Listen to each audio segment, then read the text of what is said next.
Live from our 7 Tasmania studios, your nightly news with Kim Miller begins now.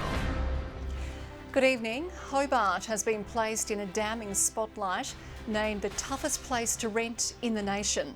The rest of our state not far behind. It's prompted social service groups to call for urgent action to address our homelessness and housing crisis. It's the tough choice more people are having to make. Households are having to make incredibly difficult decisions about whether they keep a roof over their head, whether they're able to afford food. Today, state leaders from the Council of Social Services converged on Parliament lawns in Hobart, the same city named the toughest in the country when it comes to rental affordability. I think we've gone beyond a crisis. Our housing system is broke. New data from the Rental Affordability Index showed Hobart's median rental rate has grown by 60% since 2016. That's just 4% lower than Melbourne.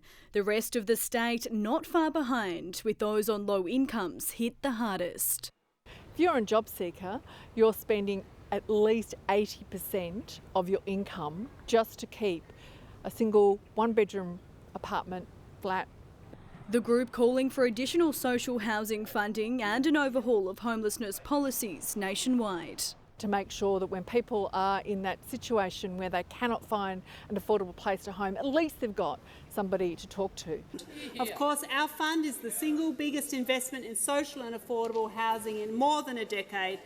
Shelter Tas says the results are shocking but not surprising, adding the rental crisis is having an impact on the economy and major infrastructure projects, given there's a lack of affordable housing for workers. The state government is offering a helping hand, expanding the private rental enhancement scheme. Providing more support than we've ever provided for wraparound supports, noting that homelessness is a spectrum, it's not a yes-no, and people are in different states of housing and need our support. Also making it its mission to build 10,000 affordable homes by 2032. Unfortunately, those houses can't be built soon enough. And really, as a matter of urgency, we need to ensure that all Tasmanians have a safe place to call home. Ruby Cairns, 7 Tasmania News. Colony 47 and St Luke's Health have joined forces, hoping to drive down the number of young Tasmanians who exhibit violent behaviour towards their family. The program, now in its 4th year, hopes to promote early intervention. And we see through the Step Up program that they've got a growing waiting list right across the state. So it just proves that there's a real need. And this is actually getting in early with young people so that we stop that intergenerational cycle of violence once and for all. 27% of women and 12% of men have experienced family violence since the age of 15. Presumptive jail terms for child sexual abusers are set to be introduced after the lower house passed a bill today supporting it. Labor changing its position on the matter as the final sitting week of the year began in State Parliament. Into the last sitting week of the year and some long-awaited reform is due. A new Tasmanian Racing Integrity Commissioner so that we're at the forefront of racing integrity standards in this country. The government to table legislation enacting racing reforms suggested by the Monteith Review nearly 18 months ago. Mandatory jail terms for child sexual abusers also passing the lower house today. Our community has a strong expectation that pedophiles that they spend time in jail. Labor supporting it, despite previously opposing mandatory sentences and claiming this bill is flawed. Seeing the Liberal Party use this issue for political purposes yet again was simply unacceptable. In question time today, Labor went fishing. Can you confirm a key reason for the winding back of the North West transmission developments is that Tascor has concerns about the borrowings that would be required by TasNetworks? Searching for answers about key energy infrastructure from Nick Duigan, and finally receiving a slice of one upon the 3rd time of asking. Borrowings, no doubt, a matter for the respective boards, Tascorp and TasNetworks. Claiming it's his responsibility too, the opposition called for a no-confidence motion. That was atrocious. That is the bottom of the barrel, and we are talking about a portfolio that underpins the economic prosperity of this state. This is a stunt from the opposition. It's typical of their tactics, that what they have left, they lack ambition. Newly minted MP Simon Barakis made his maiden speech today, speaking to a lifelong interest in politics and belief in small business. It made a strong impression on me that government should listen to what is going on in the community before making upending decisions at the behest of big corporations. Josh Duggan, 7 Tasmania News. 2 reviews of state servant conduct will take place following the Commission of Inquiry into child sexual abuse. One will review the actions taken in response to concerns raised about employees and officers. The other will examine the report's comments about heads of agencies. They'll both be released publicly. This is the government acting not just to do the right thing, but also to be seen to be doing the right thing so that we can continue to rebuild trust. What we'll see from these processes is some greater transparency and some greater accountability delivered. Is it enough? We need to look at it more closely. Today is National Survivors Day. The bushfire at Dolphin Sands is back under control, with the fire service downgrading the incident from a watch and act to advice level. A dozen ground crews spent today patrolling and containing any hotspots, with helicopters also continuing waterbombing efforts. Earlier this afternoon, Dolphin Sands Road was reopened to traffic. More than 200 hectares have been burnt, with property also lost in the blaze. The cause is yet to be determined.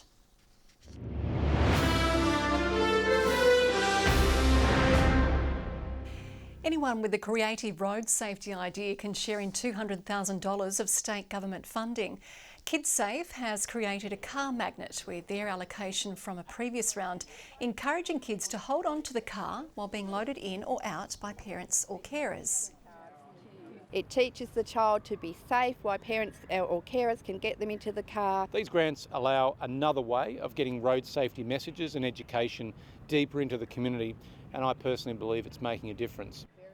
A new round of road safety community grants is open for applications until December 1.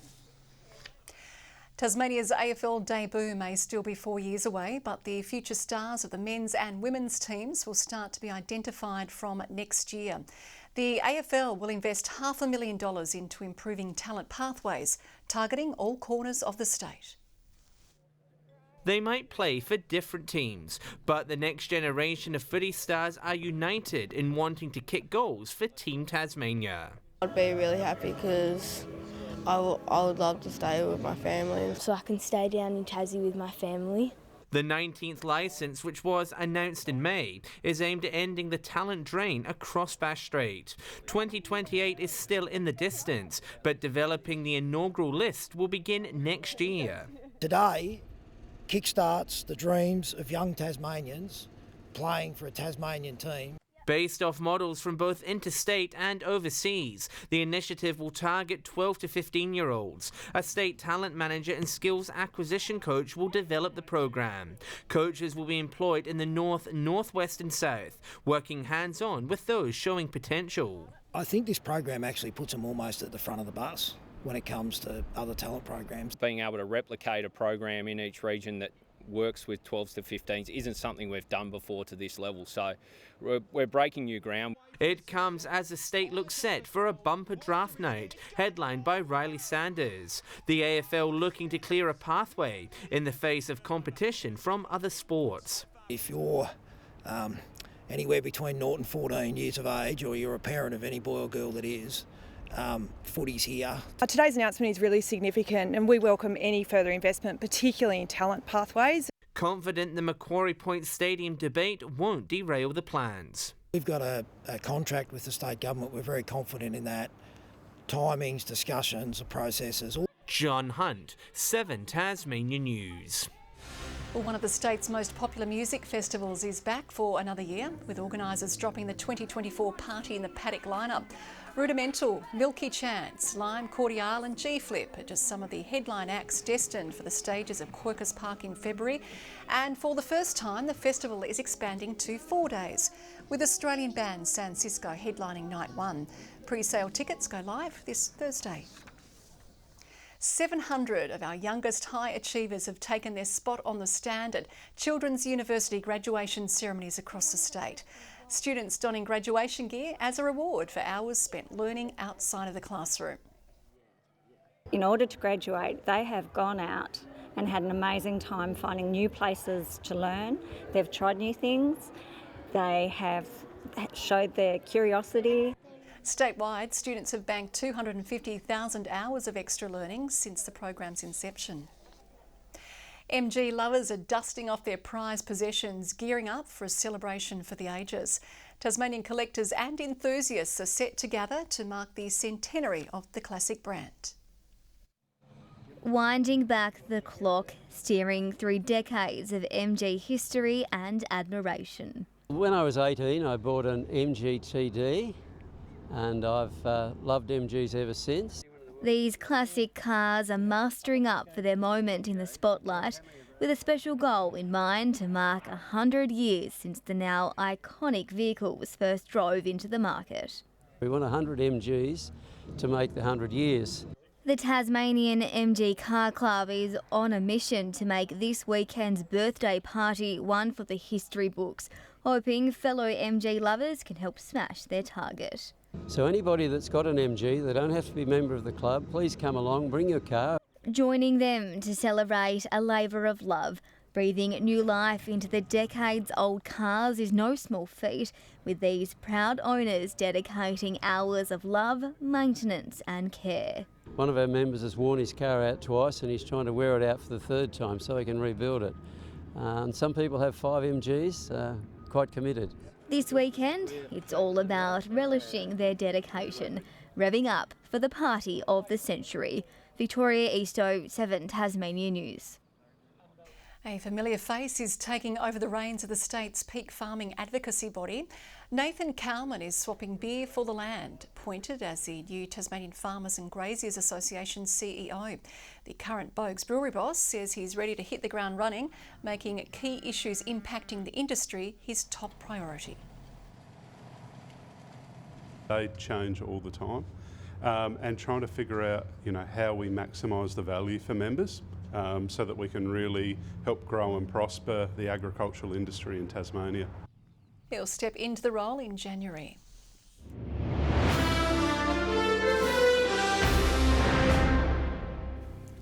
The Hobart Hurricanes still believe they can make the WBBL finals after going down to the Sydney Sixers in a final ball thriller.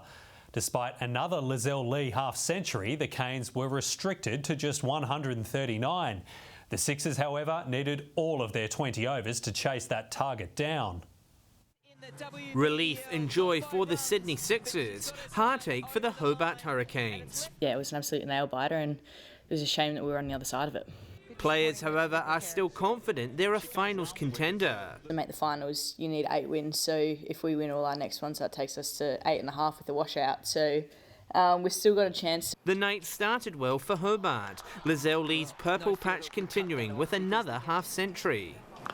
Oh, she darts that in, and Lizelle Lee, as quick as a flash, goes bang.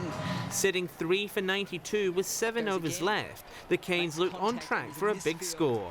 The Sixers fighting back though in the dying overs. The home side's good start stalling, setting a target of 140. In reply, a Sixers legend got the Sydney side moving fast.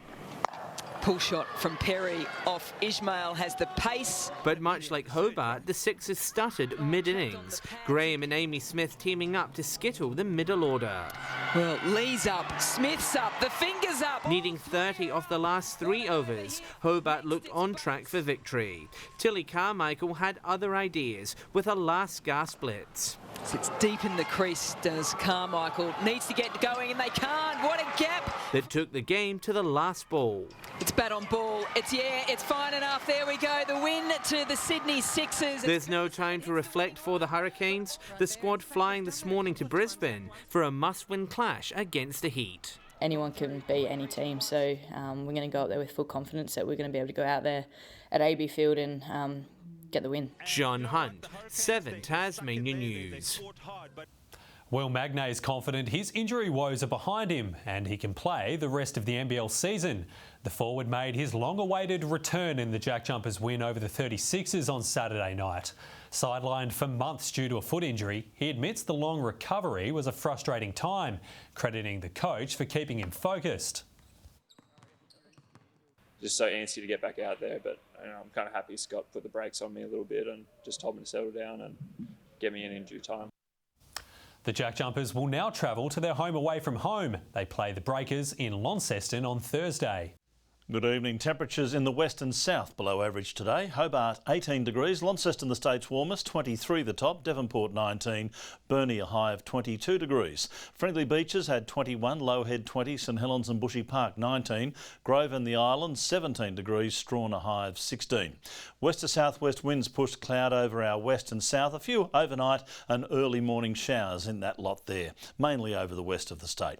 Low cloud also over coastal parts of Victoria and South Australia. Mid to high level clouders over Victoria and New South Wales. Tomorrow a cold front approaches Tasmania from the southwest. Several troughs lie over Western and Central Australia.